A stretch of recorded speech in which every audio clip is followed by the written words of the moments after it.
అందరికీ నమస్కారం. ఈరోజు మన పెద్దాపురం నియోజకవర్గంలో ఏదైతే 10,000 మెట్రిక్ టన్నుల గొడవలు నిర్మించినందుకు కూడా చాలా ఆనందం.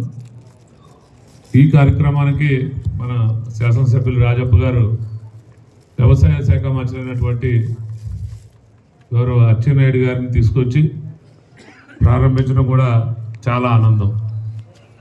అలాగే ఈ కార్యక్రమానికి గిడ్డంగుల సంస్థ చైర్మన్ అయినటువంటి రావి వెంకటేశ్వరరావు గారికి, పెద్దల గౌరవనీయులు కాకినాడ శాసనసభ్యులు సోదరులు వెంకటేశ్వరరావు గారికి, కొండబాబు గారికి, అలాగే ప్రతిపాడు శాసనసభ్యురాలు ఉరుపుల సత్యప్రభారాజు గారికి, ఎమ్మెల్సీ కర్రీ పద్మశ్రీ గారికి, పెద్దలు మన అందరికీ రేపు రాబోయే రోజుల్లో ఎమ్మెల్సీ అభ్యర్థిగా మన కూటమి తరఫున నిలిచబోతున్నటువంటి సోదర సమానుడు పేరబత్తుల రాజశేఖర్ గారికి, సోదరులు పెద్దలు సూర్యబాబురాజు గారికి, సోదరుడు కటకంశెట్టి బాబీకి, అలాగే పట్టణ అధ్యక్షులు కుమారస్వామి గారు, కంటే బాబు గారికి, అందరికీ కూడా ఈ కార్యక్రమానికి ఇచ్చేసినటువంటి అందరికీ పేరు పేరున ధన్యవాదాలు తెలియజేస్తాం. చాలా సంతోషం. ఇది రైతుల కోసం పెట్టినటువంటి గొడవను మరి పెద్దలు వ్యవసాయ శాఖ మంత్రులు సీనియర్ రాజకీయాల్లో సీనియర్గా ఒక నిజాయితీపరుడిగా పేరుగాంచి రాజప్ప గారు అంటే ఎనలేనటువంటి అభిమానం ఉన్నటువంటి అచ్చెన్నాయుడు గారు పిలిచిన వెంటనే మన నియోజకవర్గం వచ్చినందుకు వారికి మరొకసారి ధన్యవాదాలు తెలియజేసుకుంటూ, ఈ కూటమి ప్రభుత్వం 6 నెలల్లో ఇచ్చిన హామీలు ఒక్కొక్కటే నెరవేరుస్తూ ఉన్నారు. చంద్రబాబు నాయుడు గారు కానీ, పవన్ కళ్యాణ్ గారు కానీ ప్రతి కార్యక్రమం కూడా గత గవర్నమెంట్లో చాలా అన్యాయం జరిగింది. ఎక్కడ ఒక్క పైసా ఖజానాలు లేకుండా ఖాళీ చేయడం జరిగింది. అయినప్పటికీ కేంద్రంతో మోడీ గారి యొక్క సహకారం తీసుకుని చంద్రబాబు నాయుడు గారికి ఉన్న అనుభవంతో మరి చాలా వెనకబడినటువంటి రాష్ట్రంగా తయారు చేస్తే ఈరోజు ఒక్కొక్క పని పూర్తి చేసుకుని దేశంలోనే రాష్ట్రాన్ని ప్రథమ స్థానంలో ఉంచాలనేటువంటి తపనతో పనిచేస్తూ ఉంది ఈరోజు కూటమి ప్రభుత్వం. ఈ కూటమి ప్రభుత్వం కూడా ఇది ఏదో పదవుల కోసం లేకపోతే ఏదో ప్రభుత్వాన్ని అధికారాన్ని చెలాయించడం కోసం కాకుండా ఆంధ్రప్రదేశ్ రాష్ట్ర ప్రజల యొక్క సంక్షేమాన్ని అభివృద్ధిని దృష్టిలో పెట్టుకుని ఇది తెలుగుదేశం జనసేన కలయికతో ఈ కూటమి బీజేపీ యొక్క సహకారంతో ఈ కూటమి ప్రభుత్వం ఏర్పాటు చేసుకోవటం, దాంట్లో భాగంగా మరి హ్యాట్రిక్గా 3వసారి కూడా అతి పెద్ద మెజార్టీతో రాజప్ప గారిని గెలిపించుకోవటం. రాజప్ప గారి గెలుపు అది అందరూ రాజప్ప గారు అదృష్టం మీద గెలిచినటువంటి గెలుపు కాదు ఇది.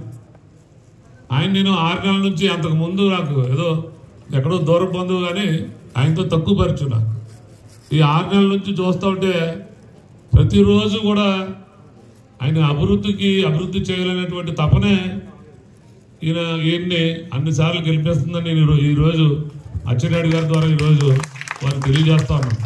కారులో ఉన్నా ఎక్కడైనా గొయ్యి పడిపోతే వెంటనే డిఈ కొట్టం, ఈ రోడ్డు ఎప్పుడు మొదలు పెడతారని అడగటం, ప్రతిదీ. ఇప్పుడు ఈ కూడా చైర్మన్గా ఎన్నికైన వెంటనే మొట్టమొదటిగా ఆయన పెద్ద చిన్నది కాదు, మేము ఇద్దరం ఈ లైను మనకి పెద్దాపురం సామరకోట మొక్కలు వేయడం కోసం రాజా సూర్యబాబురాజు గారిని నన్ను తీసుకుని ఆయన ఉప ముఖ్యమంత్రి చేశాడు, రాష్ట్ర హోంమంత్రి చేశారు. అయినప్పటికీ డిఎఫ్ఓ గారి దగ్గరికి వెళ్ళి నాకు ఈ మొక్కలు కావాలని ఆయన స్వయంగా అవి తెచ్చుకుని ఇక్కడ మొక్కలు నాటించేటువంటి అభివృద్ధి చేయలేనటువంటి కాంక్ష ఉండమనే అన్నిసార్లు నెగ్గడం, అవినీతికి చోటు లేకుండా పరిపాలించడమే రాజప్ప గారు గెలిపి అన్నీ. ఎందుకంటే రేపు రాబోయే రోజుల్లో అటువంటి అనుభవజ్ఞుల దగ్గర మనం ఈరోజు చంద్రబాబు నాయుడు గారి దగ్గర పవన్ కళ్యాణ్ గారు ఒక రకంగా అనుభవాన్ని నేర్చుకోవడం కోసమే పనిచేస్తూ ఉన్నారు. నేనేంటి ఉప ముఖ్యమంత్రి చేయటం అనేటువంటిది కాకుండా కేవలం ఆంధ్రప్రదేశ్ రాష్ట్రం యొక్క ప్రజల యొక్క సంక్షేమాన్ని, అభివృద్ధిని, రాష్ట్రాన్ని బాగు చేయాలనే ఉద్దేశంతోనే ఈ 2 పార్టీలు కలిసే ఇది ఈ ఈ 5 సంవత్సరాలు పోతే విడిపోయి బంధం కాదు. ఇది దశాబ్ద కాలం పాటు ఈ జనసేన బీజేపీ తెలుగుదేశం కలయిక ఉంటుంది. మళ్ళీ మన కూటమి ప్రభుత్వంలో అధికారంలోకి రాబోతా ఉందని మరొకసారి మీ అందరికీ సవినయంగా తెలియజేసుకుంటూ, పెద్దలు ఇందాక ఎవరో గిడ్డంగుల సంస్థ అధికారి గారు మాట్లాడటం జరిగింది. ఇది రైతులకి చాలా ఉపయోగంగా ఉందని చెప్పడం జరిగింది. చాలా సంతోషం. ఈ గొడౌన్లో ఎవరైనా ధాన్యం వేసుకున్నటువంటి 10 పేర్లు మన గిడ్డంగుల సంస్థ వారు కానీ సివిల్ సప్లైస్ వారు కానీ తెలియజేయాలి. ఒక 10 మంది రైతుల పేర్లని మీకు ఈ సందర్భంగా గిడ్డంగుల సంస్థ వారిని కానీ ఎక్కడైనా సివిల్ సప్లైస్ అధికారులు వస్తే కోరుకుంటా ఉన్నాం. సివిల్ సప్లైస్ అంటే ఇక్కడ పౌర సరఫరాల శాఖ గతంలో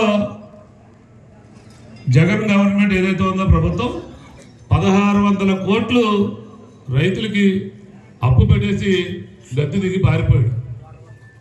కూటమి ప్రభుత్వం వచ్చినట్టునే చంద్రబాబు నాయుడు గారి నాయకత్వంలో పౌర సరఫరా శాఖ మంత్రిగా ఉన్నటువంటి నాదెండ్ల మనోహర్ గారి యొక్క నేతృత్వంలో 1000 కోట్లు ఒకే దఫా ఎక్కిన 3 నెలల్లోనే 1000 కోట్లు తీర్చేటువంటి ఘనత మన కూటమి ప్రభుత్వాన్ని. మళ్ళీ అంటే ఇంకొక 4 రోజులు సమయంలోనే మిగతా 600 కోట్లు కూడా 1600 కోట్లు రైతుల యొక్క బకాయి తీర్చేటువంటి ఘనత మన కూటమి ప్రభుత్వాన్ని ఈ సందర్భంగా రైతులందరికీ గుర్తు చేస్తా ఉన్నా. అలాగే గత ప్రభుత్వంలో రైతుల యొక్క ధాన్యం డబ్బులు రావాలంటే మిల్లర్ చుట్టూ తిరగడం లేకపోతే అనేక రకాల అవస్థలు పడ్డారు.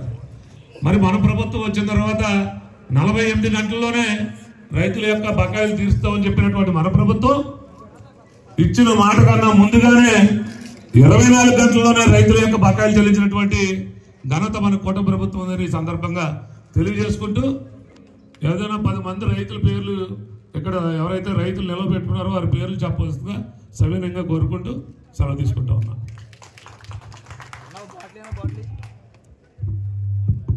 బాబు గారు రైతుల పేర్లు చెప్పడం జరిగింది.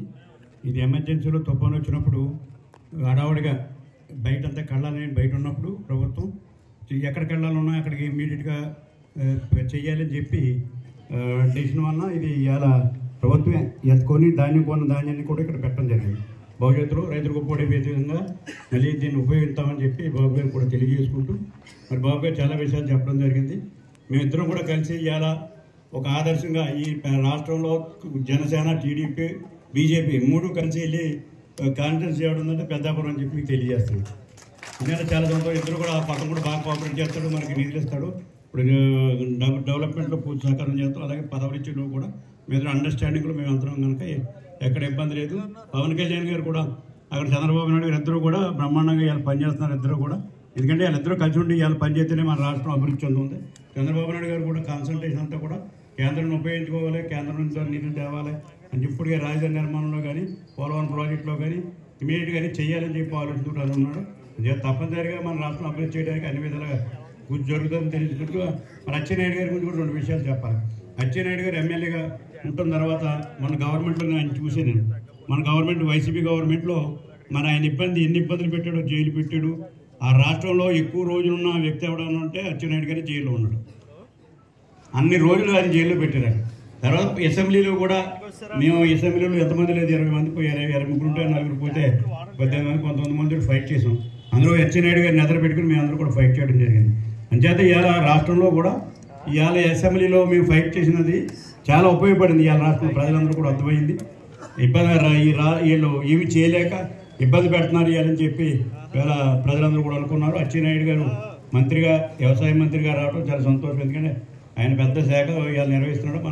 మన నియోజకవర్గానికి చాలా ఉపయోగపడతారు. మన నియోజకవర్గం చిన్న కోరిక, మా నియోజకవర్గంలో పెద్దాపురంలో సైట్ రెడీ చేశారు కానీ బిల్డింగ్ లేదు, ఆఫీస్ లేదు, అగ్రికల్చర్ బిల్డింగ్ లేదు. అగ్రికల్చర్ బిల్డింగ్ ఇప్పించవలసిందిగా కోరుతూ అచ్చెన్నాయుడు గారిని మాట్లాడవలసిందిగా కోరుతున్నాను.